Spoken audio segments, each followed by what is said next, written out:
Wondrous Creatures is here. I gotta be honest, I had no idea what to expect from this game. Previously, Bad Comet had sent me Life of Amazonia. I really enjoyed that. If you want to know my thoughts on that, go check that video out. But one of the things that strikes me the most with Bad Comet is production. I think beautiful and wonderful meeples are synonymous with Bad Comet at this point. Life of Amazonia was no exception, and this isn't either. This is a beautiful game. We'll get that out of the way. The production on the retail is essentially a half deluxe game with dual layer boards, beautiful meeples, and by the way, your captain sits on top of a crew member with a magnet. Cut to the montage of magnets.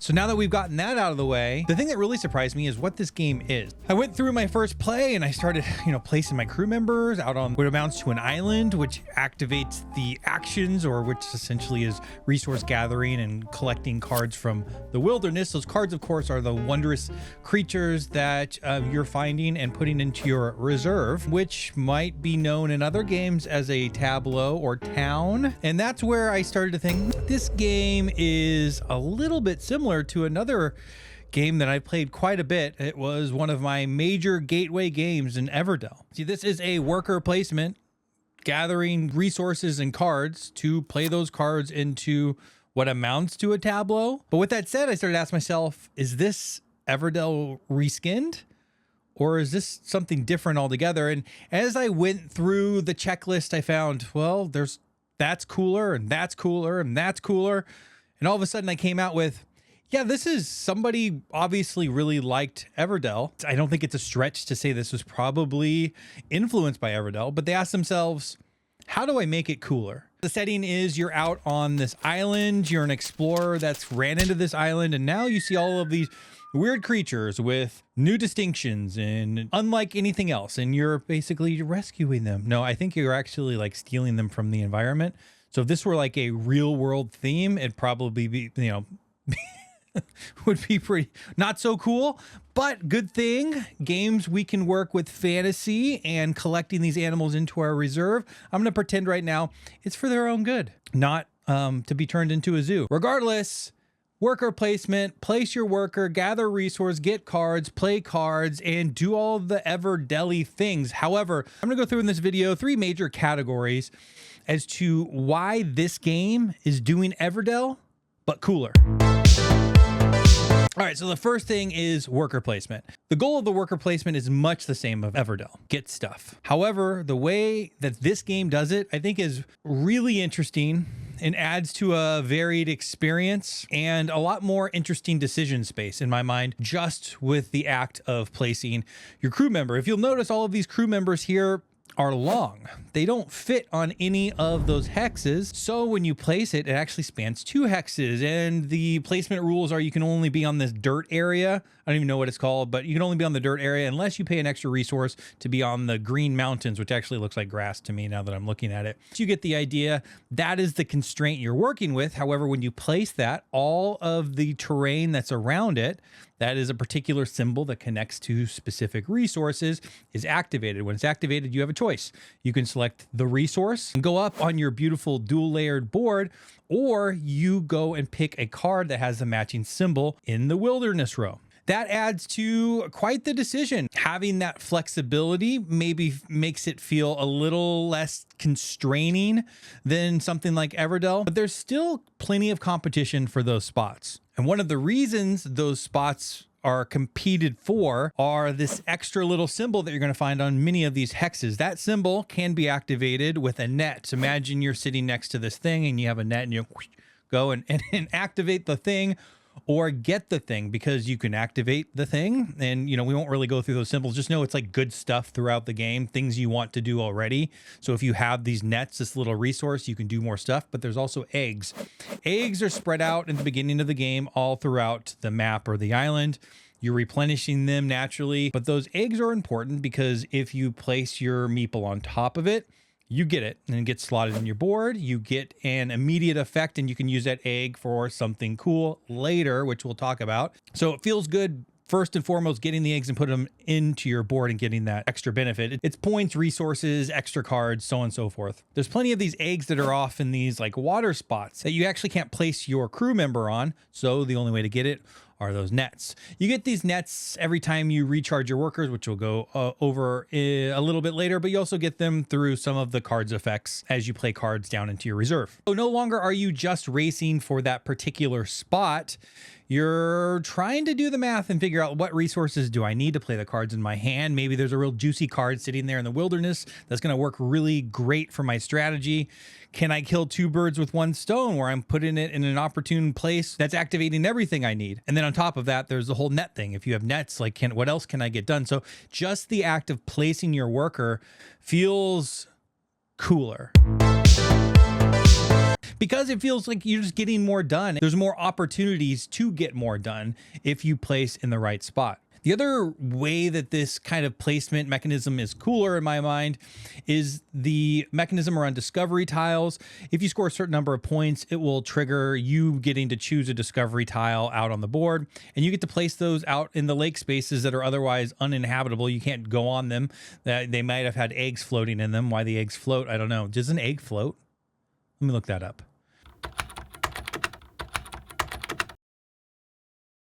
Today I am going to show you how you can tell if an egg is fresh. And I drop it into the glass of water. The egg sits on the bottom. No air has had time to get into the egg yet. Here's the last egg.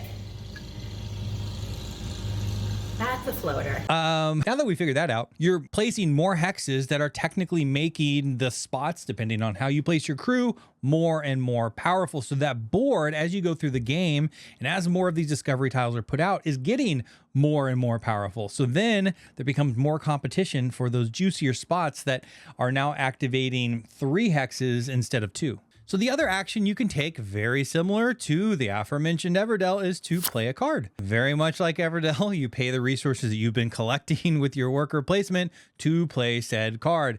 These cards frankly look a lot like Everdell cards. They have inherent points that you'll count at the end of the game. They all have a resource cost on them. They also have an activation type, and that activation type comes in one of 5 different flavors. You can do so immediately. It might come in the form of like an income of sorts every time you collect your workers in a recharge, unless you activate the card when you do so. There's cards that have contingent activations, meaning you do the thing and the thing activates. Then there's limited use. There's cards that have these special energy tokens that you put on them, and you can use them a certain number of times. By the way, there's also cards to recharge those cards too, which is actually a pretty cool little wrinkle. And then there's endgame point cards. Endgame point cards is one of the big distinctions that drives a difference in the card play, because many of these endgame goals interact with different symbols on the card, and that's the big difference here.